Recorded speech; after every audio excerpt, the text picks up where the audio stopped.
Hi, and welcome to the Brohoyo podcast, the podcast about Gacha in general and Hoyoverse games in specific. I am your host, Steven, and this is my co host, David.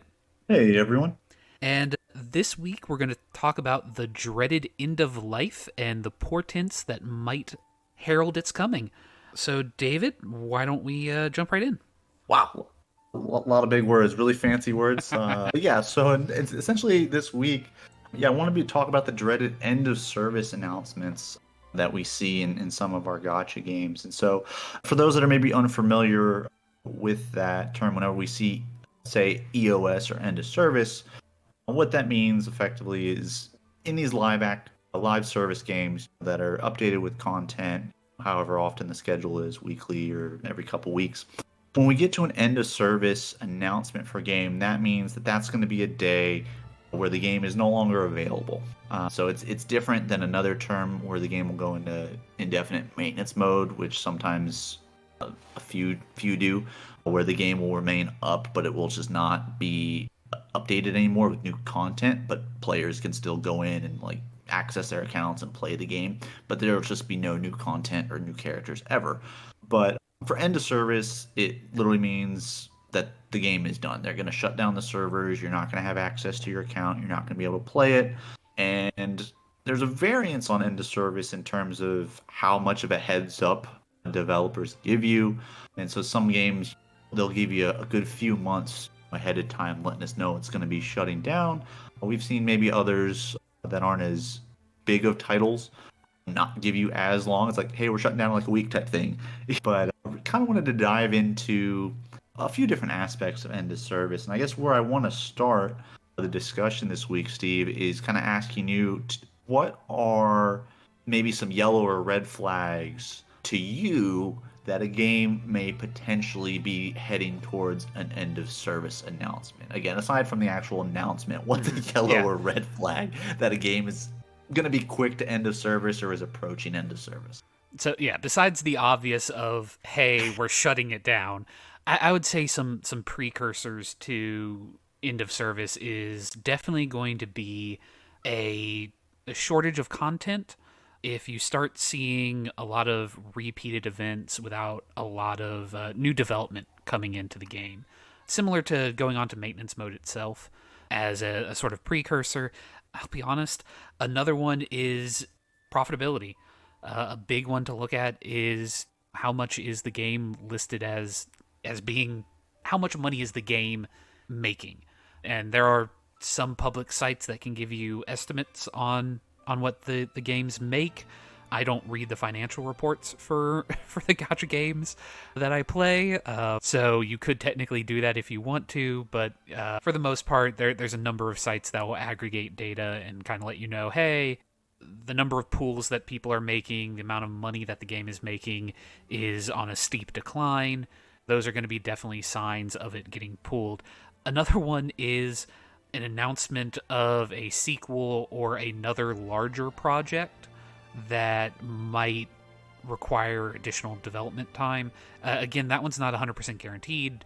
All of us who play Hoyoverse games, the announcement that they are making Honkai Star Rail or Zenless Zone Zero, those aren't portents that Genshin's going to be put into service. But for So that's a yellow flag for you when the studio says they have yeah, another project coming. yeah, when they say that they have another project coming, especially if they're a smaller studio and they don't necessarily have the resources to have multiple irons in the fire in that sense. At bare minimum, I would expect the game to start moving to a more maintenance mode setup rather than a full on end of service exactly. But what are some signs that you have or that you see, David? Yeah, so a couple of the ones that you touch on, I want to expand on. We talk about obviously the point of these gotcha games for developers is to make money, and so actually, as of being early August, we're actually starting to get some of these reports from websites like Sensor Tower that give us the revenue reports for the previous month, so like the month of July.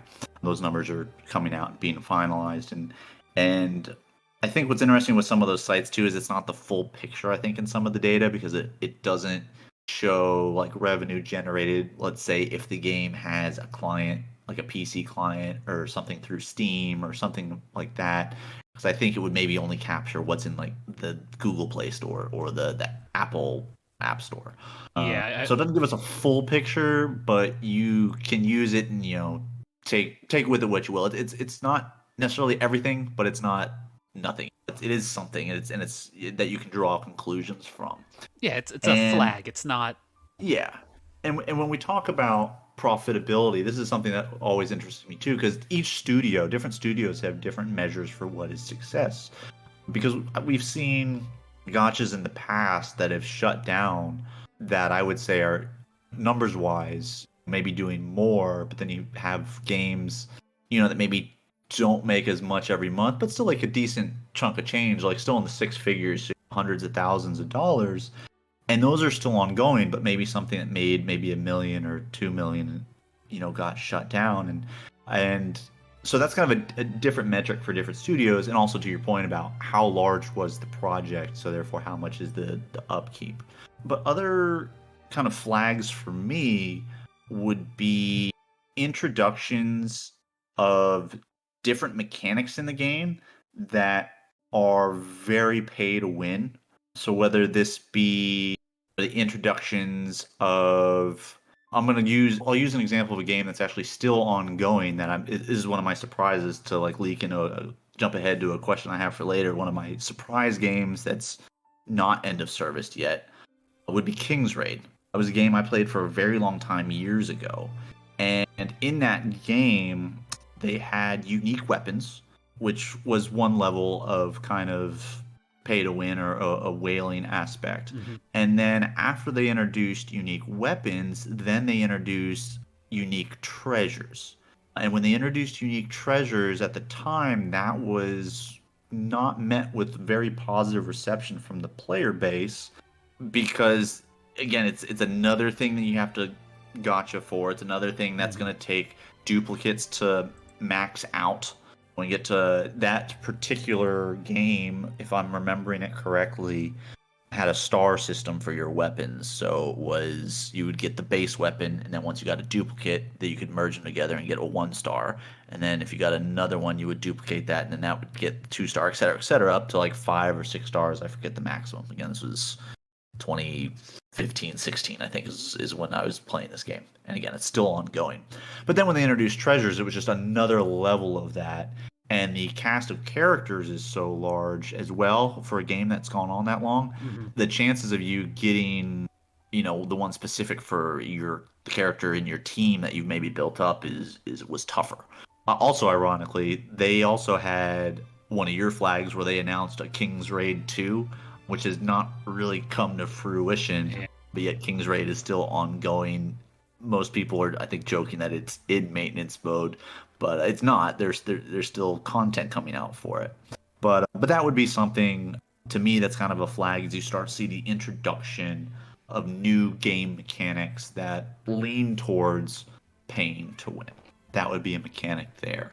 Also, kind of like you said, in terms of new content coming out, like if they're coming to a close, maybe in the story itself, and they're actually allowing the story to come to a close, that could be signs that maybe they are working on some part two project.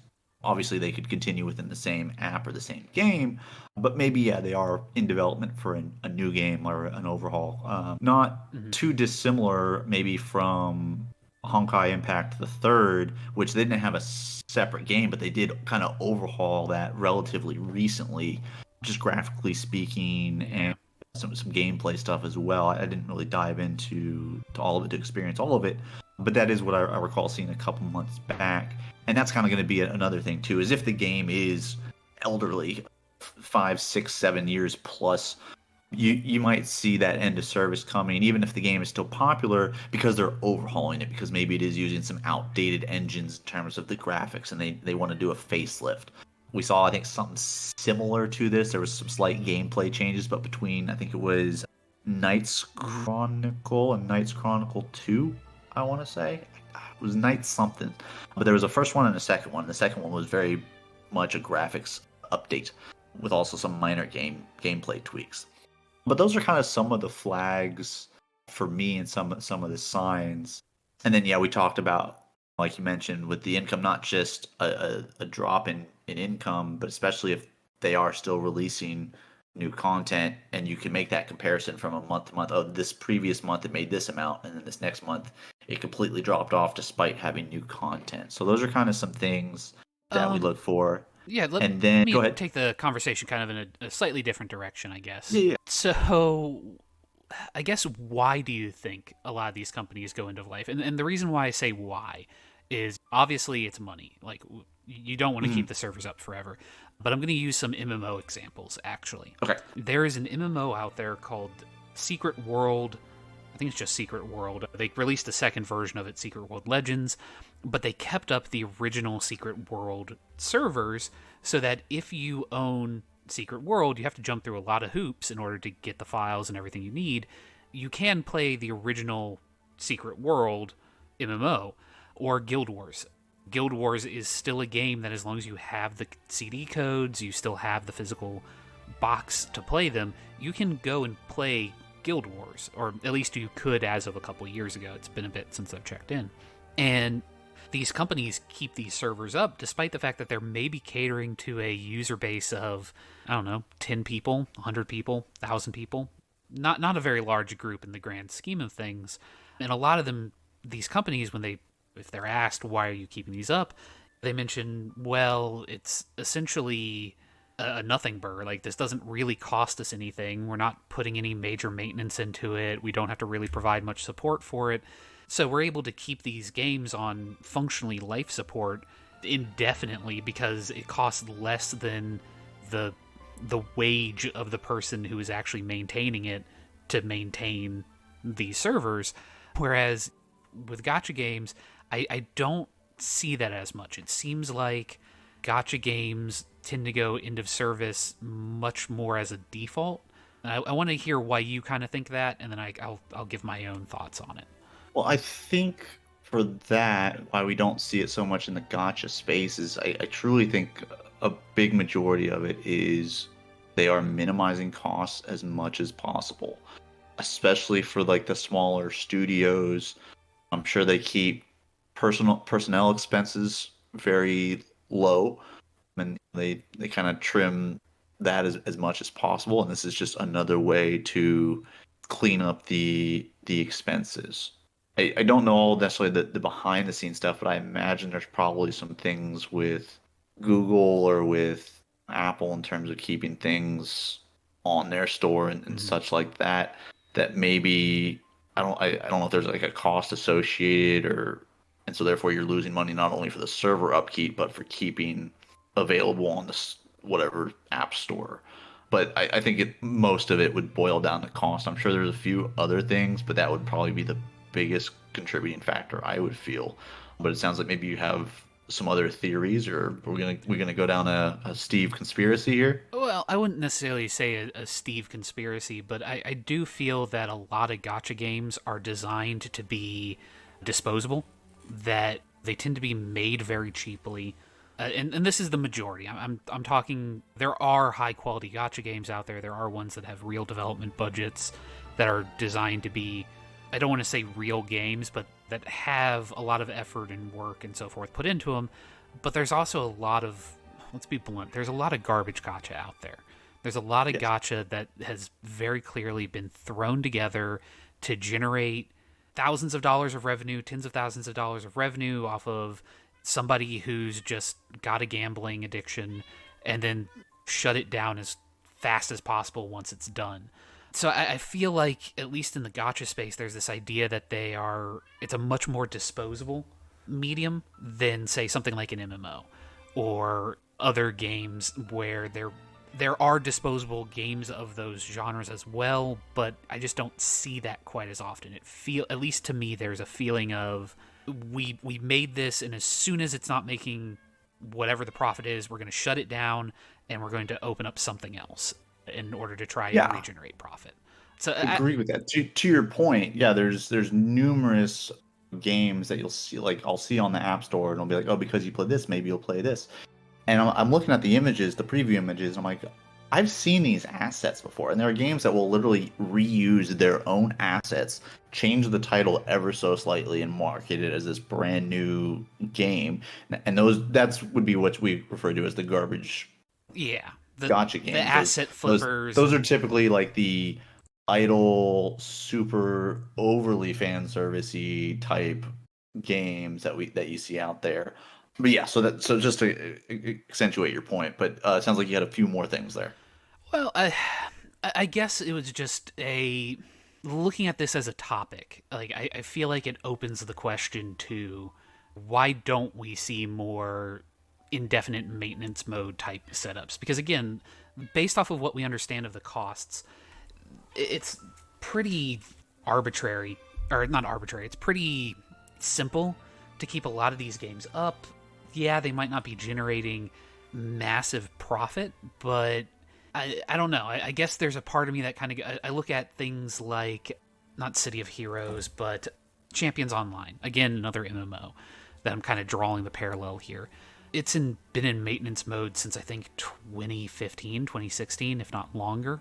And there are still people that play it. I don't know what the profit margins that Paragon Studios is making off of that, but I'm just kind of curious as to why it seems like I don't want to say it's acceptable for gotcha games to be kind of shut off and thrown away, but and I apologize. I'm gonna do onto another slight bunny trail here, but those of you who might be aware of Ross from Accursed Farms has been putting together a campaign, Stop Killing Games, where he's looking to actually sue, I believe it's Ubisoft or someone similar, who made The Crew, because they've shut down The Crew, and basically he's trying to get a consumer rights group involved to basically put together a legal case arguing that live service games need to have some form of end of life plan where if the game is shut down for whatever reason, you need to be able to have the assets to where you could set up a server emulator. It doesn't necessarily have to be out of the box. He goes into much more detail than I'm going to go into here. That's not the purview of this podcast. But basically, the argument is that there's really not that if you're going to put a game end of service, end of life, then there's sort of a responsibility for the game provider to give you access to enough of the code that you could reverse engineer that game, at least on a private server. And again, there's arguments both ways. It's not really, again, we don't have to get super deep into it, but Well, that's an interesting topic. That's the first time hearing of it. I'll probably look into that, and I'm sure we'll discuss it in the future, yeah. whether it be on here or offline. I'm sure we'll talk about it because that's an interesting point, an interesting concept. Now, one quick question I did Mhm. have when you're talking about the MMOs that are continuing on and the ones that you referenced that have been in maintenance mode since 2015 or whatever have you, City of Mhm. Heroes, Guild Wars, etc. Are those games subscription based, or are they you can play for free and then there's microtransactions? So, Guild Wars, it was buy once, play forever, so was Secret World. Those were both upfront purchases where there were then microtransactions after the fact. Okay. Okay. Champions Online is weird because they've gone through every monetization system up to including lifetime access, and that might be it. That might be the reason why these games are still kept up, is that they don't want to run into a potential legal loophole of like, well, we shut down this thing that you bought, and therefore that opens us up to some legal argument. In the case of Champions Online, you can buy a lifetime subscription, basically, where you spent like $300 and you're supposed to never have to pay a subscription. You get all these bonuses and so on. See. Okay. So Okay. Yeah, I was just curious because I thought that could potentially be a factor, and it may be. But yeah, it's with those types of packages in life, wording like lifetime, then yeah, not so so yeah, much because you assume it's the consumer's lifetime, not the game's lifetime, and I don't know how it was worded in the advertisement. I mean, I Um, think it would be reasonable to assume the game's lifetime. It's just one it where would be there's reasonable to assume, but yeah, again, assuming, and you could also assume the other way as well, right? And true. that's what the lawyers get paid to do, and what they would argue, I'm sure. One other quick thing, just to jump back really quickly to my signs of end of service. Mhm. I just wanted to touch on this real quick because it has become a meme as of recent of things going the snowbreak route. Oh, I thought you were going to do, God, is it Relive or ReZero? I thought that was the meme you were going to reference. No, so the meme of things going the Snowbreak route, and if you're unfamiliar with Snowbreak Containment Zone, it is a game that has been out for about a year now, mobile, PC, and Steam client, and it's kind of a third-person sci-fi shooter. And recently they kind of, and I say recently, it's probably been 4-ish plus months, they kind of changed directions a little bit. So they're no longer advertised as in their Steam description as a third person sci-fi shooter. It is now a third person waifu shooter. Mm, And they've really leaned into fan service in terms of costumes, in terms of now there's in-game mechanics of interacting with the girls, and there's a weird massage mini game, and so things like that. And so the meme, that's kind of the story behind the meme. And now anytime a game even remotely does something even minutely fan servicey, it's, is this game going the Snowbreak route? Because when a game does make a complete direction shift like that, because mhm. the game before, yes, there were female characters, and yes, that was an appeal. It wasn't as obvious as it is now. You could maybe argue it was kind of obvious, but now it's really blatant, really obvious. Yeah, subtlety has And gone out the window. surprise, when they made this shift, the jump in numbers in terms of their revenue has increased quite dramatically.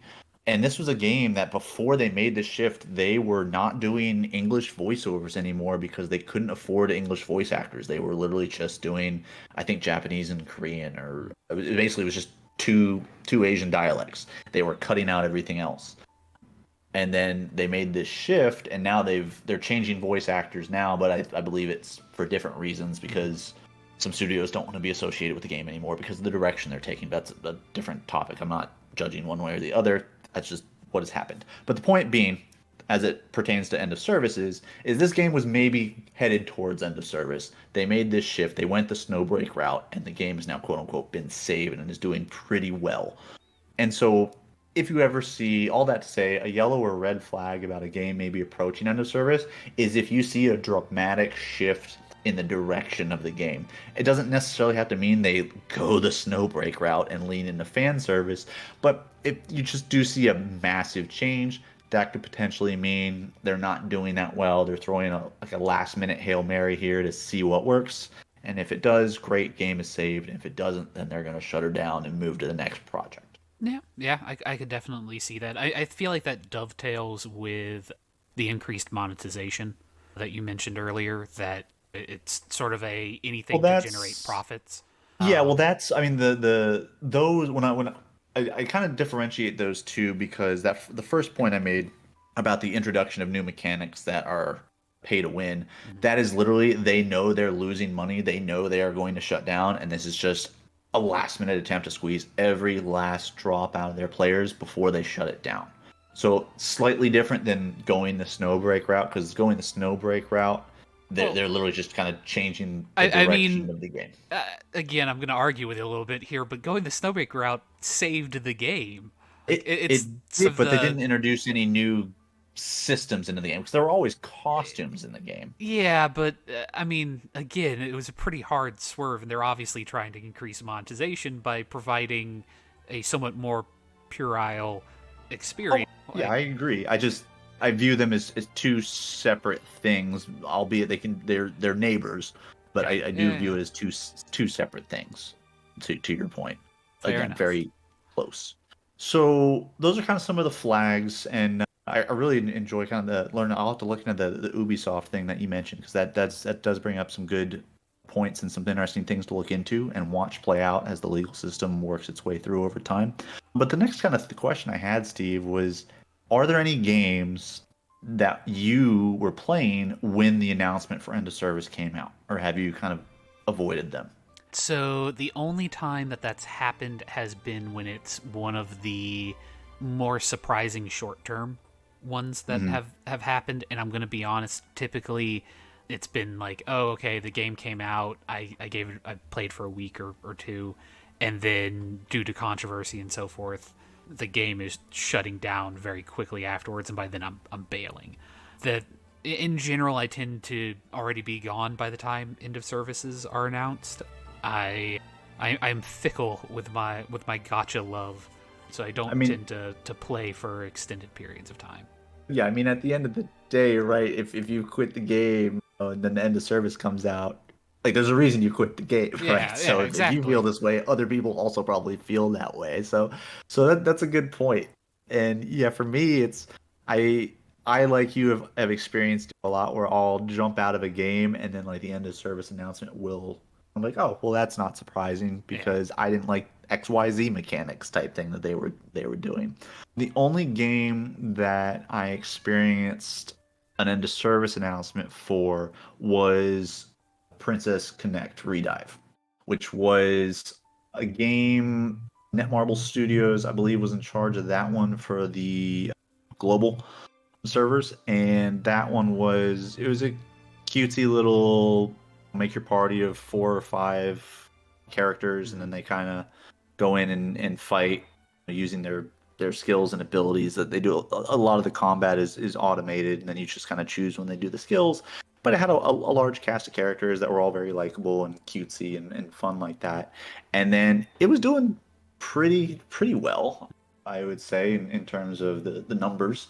And then when the announcement came that it was end of servicing, which was it, for context, it launched in January of 2021, and then it shut down globally in April, end of April 2023. So it lasted a little over 2 years, but it was doing pretty well, and that was a yeah, surpriser to a lot of folks. And and when that end of service announcement came, my follow-up question, if you'd experienced it, was going to be, did you keep playing it all the way through to the last day, or once you knew the game was done, then it was dead to you type thing, and then you uninstalled? And while you hadn't experienced that, I experienced it with Princess Connect, hmm and I did end up removing the game. I said, man, if this game's not continuing, I'm out on it, unfortunately. So I stopped playing, uninstalled it at that point, and honestly, I think that one, and I don't think I'm the only one that feels this way. It really soured my opinion on Crunchyroll games. yeah. That was the question I was gonna go. I was like, I know Crunchyroll's involved in that one somehow. Because I think I said Netmarble earlier, but I Yeah, actually now that I'm looking at it and trying to remember it, I think it was Crunchyroll games. Either way, whomever it was, and I got too many things open. I can try and fact check myself in live here, real time. But whoever it was, it, it probably their biggest fumble, definitely at the time. hmm But that being said, it also wasn't their only fumble. There had been other projects that had been mismanaged, but not to this scale, I think. And so I think shutting down a game that was popular, well, like doing pretty decently because it didn't, maybe it wasn't getting the return on investment they wanted, or it wasn't meeting the KPIs that whatever well, the big wigs wanted. wasn't that also Um, around the time of the merger with Sony and Funimation and so forth? Like, it might have been due to backroom dealings. I don't know. Potentially, I don't know when Um, Crunchyroll and Funimation merged I know Funimation and them merged, I think, a year or so ago. Because I guess, because that peek would. behind the curtain, my Funimation account is now my Crunchyroll account. Well, yeah, and then the Funimation cost you were paying jumped up when you hmm went to Crunchyroll as well, I think. And then I think recently your Crunchyroll had another price jump as well. Yeah, Yeah. I'm in a similar boat as you, peek behind the curtain, as I continue to work through One Piece. But yeah, so that would be the game that ended serviced while I was playing it, and like I said, it completely detached me from wanting to continue playing it, knowing that there was a definitive end date. Obviously, all these games are going to have hmm definitive end dates in one point or another, but to have it laid out for you that the developers are giving up on it, then why should I continue playing? Was kind of the mentality. And I kind of referenced this next question here earlier about end of services that surprised you. Princess Connect, again, that's hmm the answer for me. That was a surprising end of service. Or maybe I can also flip this question: what was a surprising end of service that you surprised took so long to happen? Right, games you thought were gonna die sooner but continued on. Do you have any of those on your list there, Steve? Yeah, actually, the Disgaea was one I'm Hmm. surprised lasted as long as it did, because I know it had a number of controversies associated with it around having to do rollbacks and so on and so forth. Oh yeah, the server rollback was big, and that Yeah, game lasted a little over 2 years yeah, on and the global side. I played it for about a year, I believe, because I'm a big Disgaea fan. So I was into it. I ended up dropping it again. I think about 6 months before Okay. they closed it down. But yeah, I was kind of surprised it made it as long as it did, just given how aggressive the game was with monetization, how aggressive it was with events, and so on and so forth. I would say it felt like a very 2010s gotcha game that They were playing on the nostalgia of the IP, essentially, is what it sounds like. it was very much so a do you like Disgaea? Great. If you don't, there's not a lot here in a modern gotcha sense. Although, again, to be fair, if I remember correctly, didn't it release before Genshin? I'm gonna have to go. It was April of 2021 when the Disgaea game released globally. Okay, so yeah, it probably was in development prior to it. So yeah. So, and similar to what you said, I am not a huge fan of the Disgaea RPGs. I've played a couple of them, and so for that game, yeah, to your point, played it. I was like, it's nothing really innovative. I don't love the IP, so I'm not necessarily going to stick around. But a surprising shutdown for me, ironically, that shut down the same month Hmm. as Disgaea was Exos Heroes. Really? Okay. So Exos Heroes, that was a game that launched back in 2019, I believe. For global, it was like end of 2019, rolling into I think it was like November or so. Hmm. So that game, I tried that out upon launch, and I thought the game, I really liked the art style in that game quite a bit. The gameplay loop itself, especially at launched, I thought was kind of rough. Now over time, they added some quality of life things, and I came back to it and like whenever they had like a free 50 poll event type thing, I'd come back, check it out, look at the Hmm. characters, see what's cool, see what they've added. But I think that one was once the quality of life stuff was in the game, I think it was pretty well received. Hmm. There were maybe a couple business decisions that they made that the audience didn't love, but I still think that the announcement when they made it in its lifespan, essentially at 3.5 years or so, Hmm. I think that was surprising because I think it was maybe doing well enough that it could have gone on a bit longer. But again, by that point in time, by the time the announcement was made, my on again, off again relationship with it ended after like a year and a half. I didn't play it after I think the 2 year anniversary. And again, it lasted about 3.5. So I don't know if any big changes came that made Hmm. people really ultimately not like the game. But from what I remember, I remember very fond memories and comments about the game. So that was one that was surprising to me when that one was announced. Yeah, I've got another not surprising at all. Okay. Do the One. flip side. Okay, I Yeah, like it. Okay. I'll do flip side. And it was, I'm actually trying to remember it now. It was the Final Fantasy VII, The First Soldier. That's what it was. Oh yes. Final Fantasy VII, The First Soldier, which was a battle royale Final Fantasy VII game set in Shinra. You're supposed to be doing basically knight, but as a Shinra soldier trying to become the first soldier. What's an interesting thought, but I guess it doesn't sound like it was executed too well. It was very clearly an attempt to cash in on the battle royale. Yeah, because that was a big, yeah, Fortnite, Yeah, Apex, PUBG, like all those were taking off, and yeah, just capitalized with the Final Fantasy IP. That one lasted a little over a year. It was I'm shocked I, it made it I that show long. here, yeah, 2021 November to January of 23, so barely over a year. Yeah, it isn't good. I love Final Fantasy VII, and I never even touched it. Square Enix, what are you doing? I have questions about that company, but that's again a topic for another day. But yeah, they just pump and dump those Final Fantasy gotchas. They're They do. so There good. are a lot of them out there. Now some to their credit have been decent. I think what Moby's Brave Exodus, I think, was one that was decent. The I, Record Keeper was one that was pure nostalgia. yeah, I don't think that brought too much to the table per se, but there've been a couple. there's like 12 Kingdom Hearts ones. I feel that all of them are canon too, which is weird. If you play if you play the Kingdom Hearts gotcha games, good on you because I can't believe they tied that crap back into the mainline games. But again, that's a neither here nor there. But yeah, that's a good one there to talk about. Now one that end of service that I was sad that it ended service on, and I don't remember. Oh, it was because it was a Fire Emblem type game. Phantom of the Kill Okay. it was Fire Emblem, but not Fire Emblem, not the Gacha Fire Emblem. That's fake Fire Emblem. I strongly dislike that even before Nintendo has heavily monetized that because Fire Emblem made the strategy, the random stat leveling up, which I know is harder to get do in gachas because of how those game structures are. It doesn't play to that randomness, Mhm.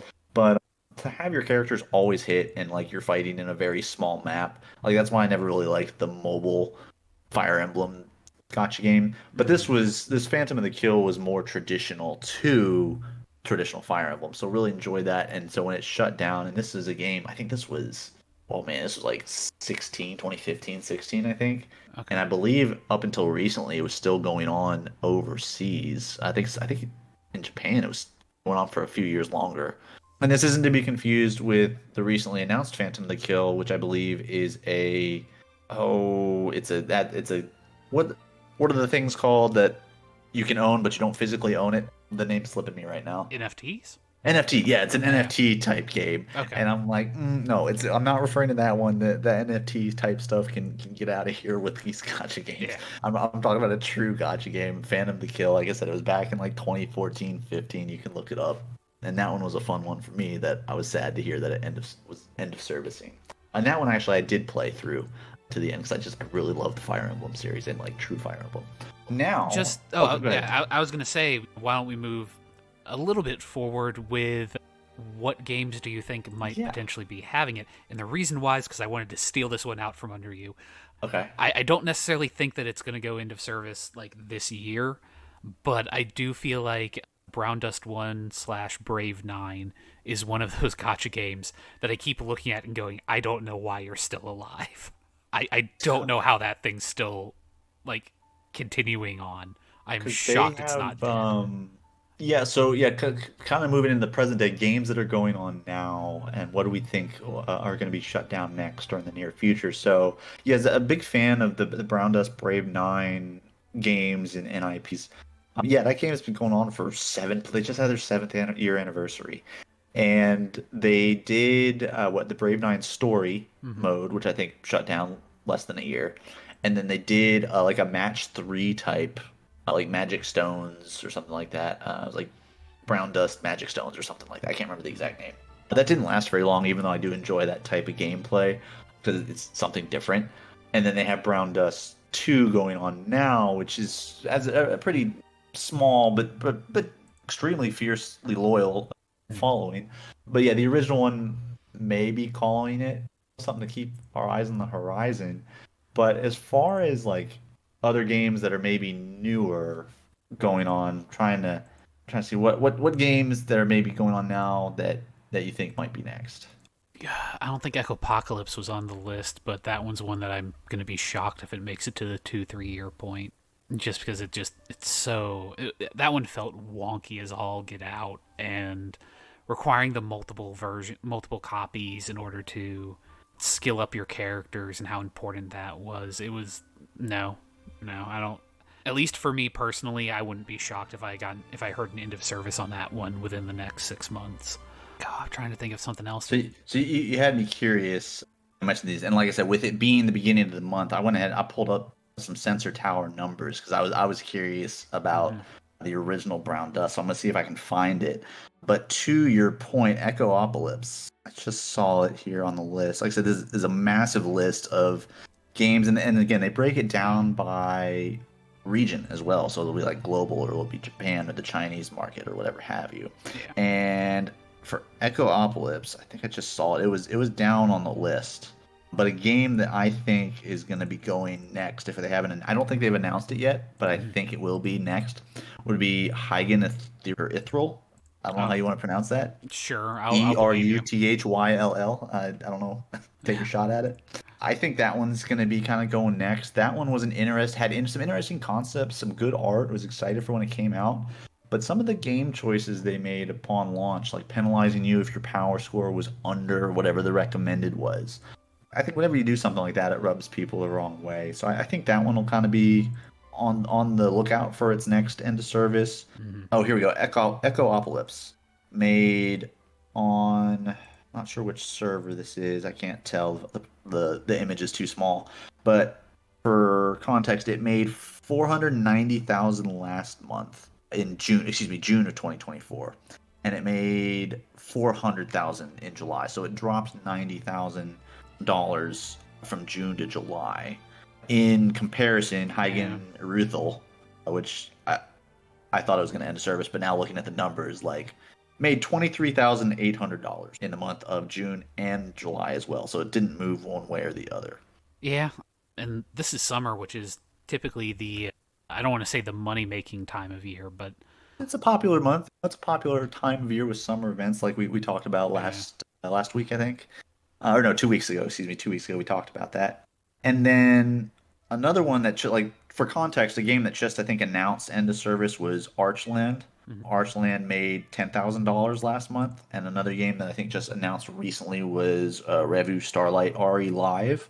They made $200,000 last month. So just kind of some context. Some other games. I mean, I'm just looking here now. Put this all in perspective if you guys are curious. So Zenless Zone Zero, right? Last month being July, being their first month, Zenless Zone Zero made $96 million in July. And I want to say this is across Mhm. all regions now that I'm actually looking at the graphic. So this, I think, includes revenue from global, China, Japan, everything. 96 million for its first month. To put it in context, Genshin Impact in June, 67.5 million, and then July, 36.3 million.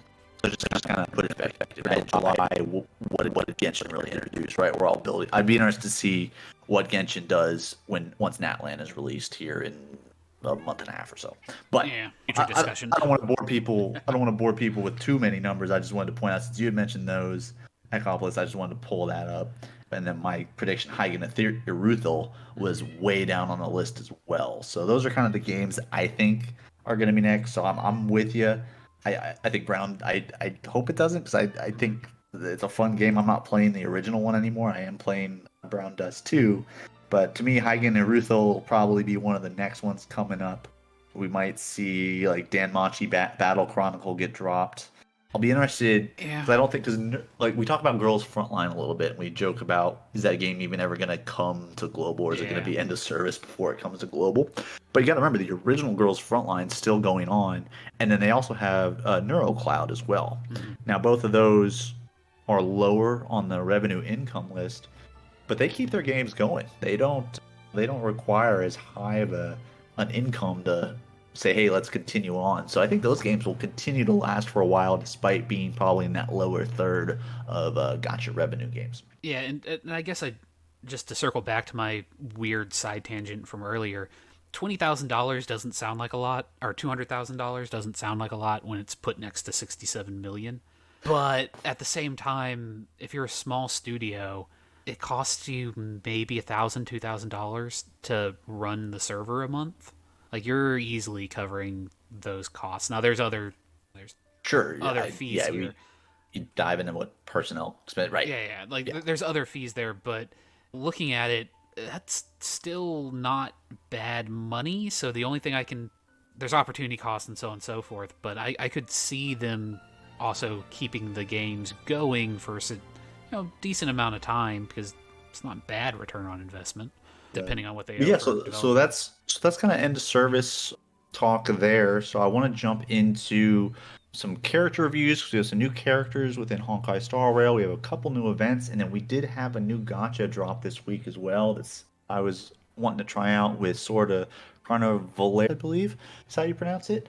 So let's get into those next. Now, so looking at our new events this week and our new content with some new characters, first I want to jump into the events that are going on right now. And so essentially two to talk about today. The first one I want to talk about is in Genshin very quickly, the outside the canvas and inside the lens event. This is a similar event that's happened in the past. Essentially, over the course in typical Hoyoverse fashion, we're gonna get like 2 photo locations per day unlocked, and then you can just really wait till the last day of the event and then rush through it all and do it. But essentially, you'll go to a location that they give clues for on the map, take a picture with specific characters doing specific things of specific elements from specific regions, right? Mm-hmm. But it lays it all out for you, so it's a pretty easy one to do. Maybe it'll take 15 minutes or so, and then get you a decent chunk of Primo Gems and other various materials. And then for our other event, Saga of the Primaveral Blade, Steve, I'm going to toss that over to you. Okay. So, Saga of the Primaveral Blade is the March 7th event in Honkai Star Rail. It's how we're getting her alternate hunt form.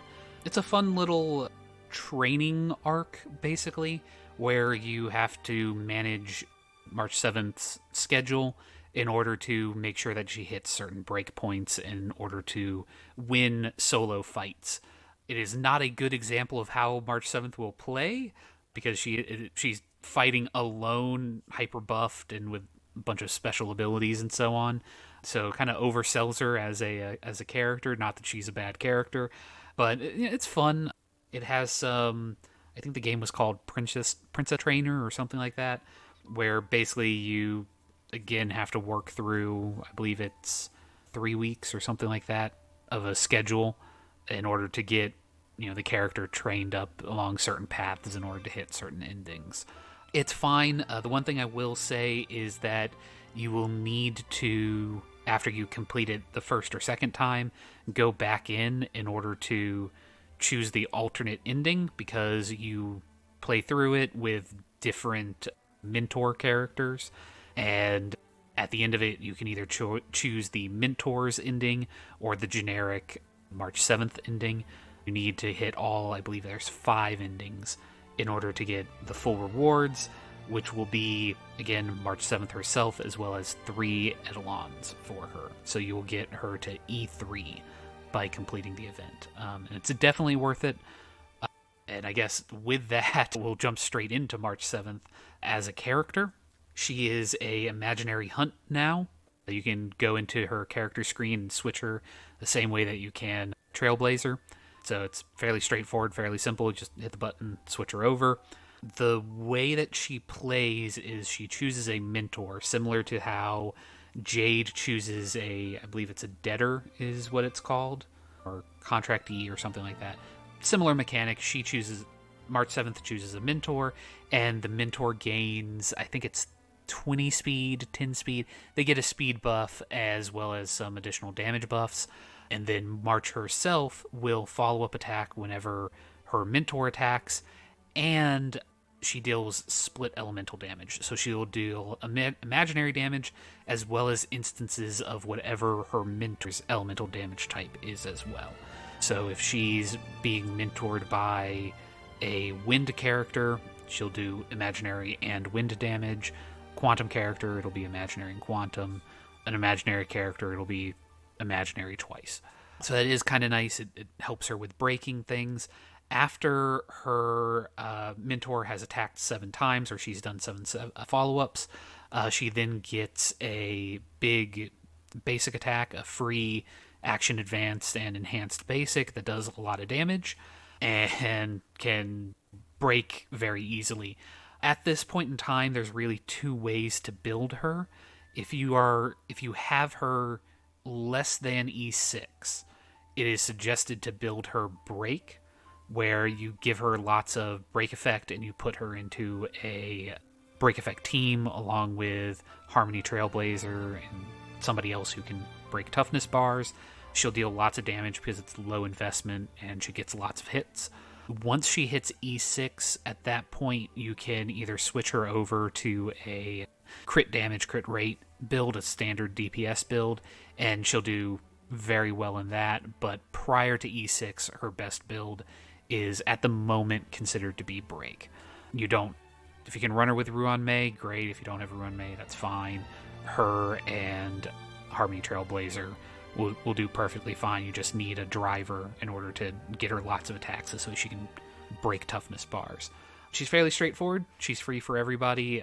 Very solid character. I don't know if you have her stats and sets pulled up, but she's follow up attacker, so full follow up attack. Yeah, so now we get into the numbers and the spreadsheets and the testing and everything, right, for those that are interested in that. So like Steve mentioned, yeah, ultimately two ways to build her. So I'm gonna run through these quickly because I know we do have Young Lee to get to as well. So for the first way to build her, like Steve mentioned, there's the break build, which if we're running the break build, you're going to be running the Iron Cavalry against the Scourge set. You're going to run the four-piece there, which is one of the newer sets. Again, increases break effect, and then gives more break effect if you have, or I mean, rather, ignores defense if you have 150% break point or higher.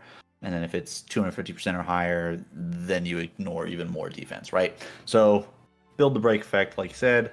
For the planetary set, you're going to be looking at Talia Kingdom of Banditry, which again increases break effect. If your speed is higher than 145, you get more break effect, right? So that's what we're going to continue to build there.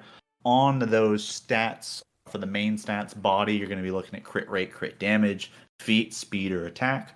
The planar sphere is going to be imaginary damage or attack, and then the rope, of course, will be shocker, break effect. You're going to prioritize speed until you hit your break point, and then just break effect is most important. So speed, I mean, typical breakpoint stuff. So it'll be because of the buffs that you can get. It's 122, which would be equivalent to the 134 in combat, or then the 133 would be equivalent to 145 if you're using the Talia set or the Talia planetary set, which is the best set, right? So that's ultimately what we're looking for. Best light cones for her from a free-to-play perspective, you're going to be looking at sword play is going to be the best free-to-play option, the 4-star light cone. This is one where each time you hit the same target, the damage increases by X percentage up to 5 times. Changes when you change targets, this resets. But this is going to be the best option for her as a free-to-play. If you're not free-to-play, then the best option is going to be the In the Light 5-star light cone that we get through limited banners, though, so you would have to wait for that to come back around for that. Team comps for this, for the Super Break team, yeah, it's going to be March 7th, Rune May, Gallagher, and Harmony Traveler. So we're seeing a lot of the Rune May, Harmony Traveler, Gallagher in our Super Break teams, right? So in this particular case, instead of maybe Firefly, if you didn't pull for her, March 7th is going to fill that spot for you. Jumping over to her other build, which is going to be the crit build. Your best set is technically going to be the Wastelander of Banditry Desert. This assumes you can keep a debuff on an enemy at all times.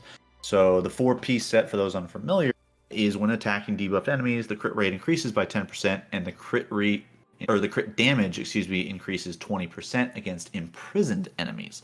So if they're debuffed, you get the 10% crit rate. If they're also imprisoned, then you get a 20% crit damage. So this assumes that you're always going to have a 100% uptime on your debuffs, right? If not, the best set is going to be the Musketeer of the Wild Wheat set, which is the standard increase the attack by 12%, and then the 4-piece set was increase the speed by 6% and basic attack damage by 10%. The numbers show very minimal drop off. Like we're talking less than a percentage point between the two. But just to note, Wastelander of Banditry Desert is technically better, but again, assuming 100% uptime on debuffs, and it's only less than 1% more effective than Musketeer of Wild Wheat. So just want to point that out. As far as her planar sets, best option for you is going to be the Rudolent Arena, which again increases the crit rate by 8%. And when your crit rate reaches 70% or higher, your basic skill and your skill damage and basic attack increase by 20%, right? So it's all about crit rate. When you look at the best stats, again, body is going to be the typical crit rate to crit damage. We're going to want to try and get that crit rate up there. Feet, speed, and attack percentage, either one of those, planar sphere, imaginary, and attack percentage. So a lot of these are similar to the break build. The difference being the rope, instead of that break effect, you're going to go with an attack percentage rope. So pretty straightforward on her. For light cones in this sense, it's going to be the same. The light cones are going to be the same. There's some slight variance in terms of the number output percentage wise, but again, sword play is your best free to play option, and in the night is going to be that best limited light cone option. As far as team synergies for March in the crit build, A couple different options. You can do the follow-up support march, which is going to be her, somebody like Dr. Ratio, Robin, and Adventurine. If she's going to be the main carry of the team, then you sub out Dr. Ratio and throw in Topaz, and that's going to be the team for March 7th if you're going crit and not the super break. Now, our other new character this patch is going to be Yun Li, who is the new 5-star character. She is the physical element and in the path of destruction. For her build, you're going to be looking at the Wind of Soaring Valorous. So she's going to be a follow-up attacker. She's kind of similar gameplay mechanic to Clara in terms of like she counterattacks people that attack her. But on the relic set, that Wind of Soaring Valorous, yeah, you're going to get your attack up 12% with the 2-piece and increase the crit rate by 6%. And when the wearer uses a follow-up attack, increases the damage dealt by their ultimate by 36%. So that's going to be the main bit for her. If you can't get that, or maybe because you've pulled for other follow-up attackers, you have a bunch of the Ash Blazing Grand Duke. Good news, that's your second best option. It is about a 4 to 5% drop off in terms of overall numbers, but it is going to be by far and away the second best set that you probably have an abundance of if you have a follow-up team. For planetary sets, you're going to be looking at the Inert Salsado, which is going to be a 2-piece, will just increase the crit rate by 8%. And when the crit rate reaches 50% or higher, the wearer's ultimate and follow-up attack damage increases by 15%. Again, we're increasing that ultimate damage, we're increasing the follow-up damage, which is going to be where a huge proportion of her damage comes from. Another option as well would be Duran Dynasty of the Running Wolves, which is actually going to be a little bit maybe better than the Inert Salsado. It does require a little bit of a ramp-up time to get those stacks of merit, right? So once you get all 5 stacks of merit, the numbers actually do show that it's better than Inert Salsado. But for quicker fights or shorter fights, Inert Salsado will be better. But if you're going to be running her in wave after wave of combat fights, and you're able to get those 5 stacks of merit, it's ultimately going to be about 2 to 3% better than Inert Salsado. Again, for the best main stats on the pieces of gear, we're looking very typical in terms of a DPS type build, which is going to be that crit rate, crit damage on the body. Actually, attack percentage on the feet, right? We don't need speed because we're a follow-up counter attacker. Planar sphere, again, physical damage or attack percentage. And link rope, attack percentage or energy regen rate, whichever maybe you're needing, with prioritizing probably the attack percentage. In terms of light cones, obviously our signature light cone is going to be far and away the best option for her. It's probably about a 17 to 18% damage increase over your next best options. Your next best option as a free-to-play player, though, is going to be our star that we get from Herta's store being On the Fall of an Aeon. Again, it's about 18%-ish weaker than the signature light cone, but still ultimately going to be your best free-to-play option. Other options that would be better, but maybe you've gotten from other banners, would be Brighter Than the Sun, would be the third best option, and then the unreachable side, which was Blade's signature weapon, that's going to be the second best option. So you have essentially her signature light cone, Blade's signature light cone, Imbiber Don Hung's signature light cone, and then again, free to play will be that fourth option there, that On the Fall of an Aeon. If you haven't gotten that from Herta's store yet, best 4-star light cone is going to be Under the Blue Sky. And then finally for team comps, again, with her having just dropped this patch, we don't really have any data from MOC or anything kind of showing usage rates or how many cycles she's able to clear in. But so preliminarily speaking, some of the best teams we're looking at are going to be her, Tingyuan, Sparkle, Ho-Oh. Again, you have your Yun Li, Tingyuan, Robin, Ho-Oh, or you have Robin, Ho-Oh, Yun Li, and Topaz, or also get the duo Yun Li and March 7th Hunt, Robin and Ho-Oh, right? So a couple different variations we can do based off of what 5-star characters you have on your account already, but that's going to be Yun Li in a nutshell. Real quick, I do want to add some caveats onto the end. What you got? One thing that is important to note about her signature light cone, it has I don't know if it's hidden or if it's included as just a line item in her bonuses, but it does increase her threat. So I believe it increases it by 5 times. So you get an additional 500 threat for equipping that light cone onto Yun Li. She is a counterattacker, but she doesn't have a way of forcing people to attack her, same as Clara. So that light cone is a big quality of life boost to Hmm. her. And Mhm. yeah, and I was gonna say, and it is a listed item in the description for the light cone, and I would imagine, mechanically speaking, that's probably why you do see such a bigger jump in the numbers, because enemies are more likely to attack her, like you mentioned. But go ahead to your point. Yeah, I just want to say yeah. it is listed on the line item. Yeah, I would think of personally looking at Yun Li. I would say that that light cone is as important to her as Acheron. Acheron. I always mess up that character's name. Her light cone was to her. That it is going to be a big bonus. Otherwise, you're going to run into issues where you're going to need to take Lynx as a healer instead of Wowo or somebody else in order to help boost the threat required for Yun Li to take those hits. Because if she's not taking hits, her counter isn't getting its buffed version. She's doing a lesser version of her counterattack. Another thing of note, just because I don't believe we mentioned it, the way that her ult works is that she's able to store up 2 units worth of her ult in energy, and then she can use them kind of back to back. So she can overflow on energy in order to help make sure that she's always got her counter up, or it's easier to keep her counter up. So if you are looking at her stats and you see, I believe it's 140 or 120 for her max energy, it's half that in order for her to use her counter. Just some quick quality of life, quick side notes, because she is a bit of a wonky character in some ways, but did want to bring those up. Yeah, and you do bring up a good point. Yeah, as far as the being targeted, if you don't have the light cone, using the links to kind of increase those chances of being. There are tables and graphs out there. I think I've dove a lot into the numbers, so I won't bore people with too many more numbers. But there are tables out there showing taunt aggro charts that kind of show the percent chance of you being attacked with various conditions, whether it be the light cone itself, It, other options, and the link skill. yeah, basically the light cone will increase the chances of her to being attacked from something like 30% up to, I believe it's the mid 70s. It's that large of a jump. And then if you add Lynx and her ult and a bunch of other stuff on top of that, she can get into the mid 80s, which threat generation has severe drop off, but again, you're going to need some form of threat increase for a Yun Li in order for her to play smoothly and for her to feel real comfortable to play.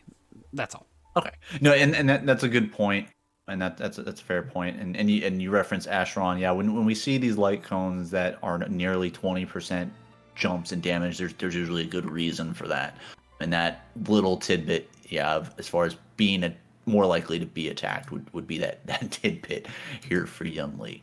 That's going to wrap it up for our character review. I did want to jump into very quickly some new gacha, some other gacha news. So we had a launch this week for Sword of Carnivalaria, which we talked about. I maybe mentioned last week. I was excited, looking forward to this one. It had essences of old Final Fantasy Tactics games and Final Fantasy Tactics Advanced games. So I was really excited to try this one out. Played that for a bit the other night on launch day, and Steve, I kind of want to get your thoughts because I think you dabbled in it a little bit as well. So, what were your initial thoughts, quickly? Real quickly, the sound design is amazing, the music is amazing. It really drew in that old Final Fantasy Tactics feel. It has that game feel, ear feel, whatever you want to call it, of those old games. The art is good for what it is. It's a pixel art game. It has a style. It sticks to it. I think my big gripe is that the main draw appears to be the story mode of the game, and they've locked it behind an energy mechanic where you get, I believe it's 240 energy every day, and each story section costs you 30 energy to play through. And that is certainly a decision to make. I'm not sure it's going to be one that's going to keep me playing the game, because you also have to spend energy in order to get character upgrades and everything else. So just progressing the story is going to cost you time, as well as trying to upgrade your characters and so on and so forth. We'll see how that goes. Maybe it'll work out, maybe it's not. Again, sort of the big draw that they've been advertising a lot has been, oh, it's got Sure. this replayable story mode. The other thing Yes. that I would say is a little bit has me concerned is the type chart that they have, which feels very Fire Emblem to a certain degree, of rock paper scissors. I do like the ability to push stuff around. That feels very good. But my big concern is that if they give that to enemies, I'm going to start getting very annoyed because they're basically, that becomes a one-hit kill that you can't do anything about. But yeah, that's sort of a quick brief thought. Overall, I was very happy with it. As a one-off, I'll give it a week and see if I'm still playing by then. So for me, my kind of first impressions on the game, similar to what you said in terms of the music, the score, the art style, definitely like hitting those right buttons for me in terms of the tactics advanced feel. I will say, quick warning to those that are playing it through Steam, there is not a way to re-roll through Steam, so please hear me and don't make the same mistakes I did and waste some pulls thinking that you can re-roll, because you can't, or I guess, well, technically you can, but by deleting your account, from my understanding, you won't have access to it for 14 to 15 days. So, yeah. So aside from my pull look not being great, and then ultimately the beginner banner being a little bit of a letdown, because I got a as my legendary unit, which is like I don't need 2 tanks, I need some damage dealers. So, but I'm in a slump for pulls across Gacha games. Anyway, but as far as the gameplay stuff, I'm really enjoying it. I do want to kind of just very briefly add some things to Steve, what you mentioned, maybe help clear up any confusion. But yeah, while there is the main story where we have the 30 energy a stage and then you also have to budget that with your typical resource grind for character ascension and such. There is another game mode that has a different currency of keys, which that is more of the replayable story, which has the different decisions and the multiple endings and the such. So just to clarify that there is the one story we're playing through, which is with the energy, and then a second game mode, which has a different currency independent of resource grinding energy, which is, I think, where the replayability comes into play. So that, like I said, it's been enjoyable thus far. Again, very early stages. I really like that gameplay. I do think the mechanics of pushing characters around and just objects, so like exploding barrels that you have to account for, or platforms or things. I think that's an interesting mechanic that I haven't seen in very many tactics games, but the way it's implemented is relatively straightforward. I would imagine on harder difficult. I don't know how difficult end game, quote unquote, is going to be in this. So if that's a skill that they try and give to opponents, I'm not sure. We'll see. But in the honeymoon phase still for sure. Like Stevie said, we'll give it about a week and see after that initial glitz and glamour effect wears off. Are we still enjoying the gameplay loop and kind of the different story arcs? Because yeah, like you said, that is something they definitely promoted, with 120 hours of different playable stories with different endings for all these different stuffs. So we'll see how it goes, but we'll keep you guys posted over the weeks. Again, you can try it out on mobile or a Windows or Steam client. A game like this, for me personally, I'm not going to play it on mobile. I will be playing it on that Steam client, and if you go that route, again, you cannot re-roll. So, but that's going to wrap it up for us this week. We do want to thank you guys for tuning in. Let us know down below what your thoughts on end of service announcements are, and maybe what games you think are going to be end of service next. If you did enjoy this episode and you'd like to show support for the show, be sure to like, follow, and subscribe to the channel. You can email us at brohoyopod@gmail.com with questions or suggestions for the show. We also have a link to the Discord down below in the description, so you can be sure to join us over there for news, game nights, content notifications. Steve's doing a great job of posting out game codes for those free Primo gems, right, in case you miss them. But join us next week when we're going to play Hoyo vs. CEO, and we're going to list 5 changes we would make in Genshin Impact. But until then, keep gaming.